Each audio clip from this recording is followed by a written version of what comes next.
Israel melakukan investigasi terkait penyerangan perdana yang dilakukan kelompok Hamas pada 7 Oktober 2023 lalu di Kibbutz Be'eri.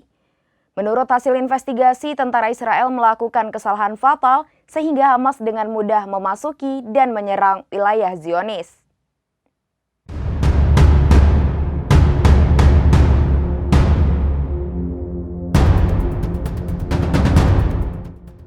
Israel melakukan investigasi terkait penyerangan perdana yang dilakukan kelompok militan Hamas pada 7 Oktober 2023 lalu di Kibbutz Be'eri.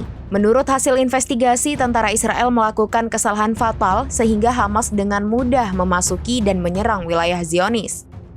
Penyelidikan ini dilakukan oleh Mayor Jenderal Mickey Edelstein, mantan komandan divisi Gaza.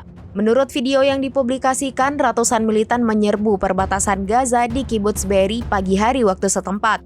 Mereka menggunakan sepeda motor dan membawa senjata laras panjang. Penduduk setempat berjuang sendiri selama berjam-jam yang tercengang oleh serangan mendadak di puluhan kota. Sementara tentara Israel gagal menyelamatkan warga saat Hamas berpindah dari satu rumah ke rumah lain. 125 rumah di komunitas tersebut rusak dan hancur akibat pertempuran tersebut. Be'eri adalah komunitas yang paling parah terkena dampak serangan Hamas pada 7 Oktober, di mana sekitar 3.000 militan Hamas menyerbu perbatasan. 1.200 warga Israel dilaporkan terbunuh dalam insiden ini. Penyelidikan tersebut menyimpulkan bahwa IDF gagal dalam misinya untuk melindungi penduduk Kibbutz Be'eri. Insiden tersebut terjadi lantaran militer tidak pernah bersiap menghadapi peristiwa seperti itu. Menurut penyelidikan, IDF mengalami kesulitan dalam komando dan kendali situasi selama jam-jam pertama pertempuran di Be'eri.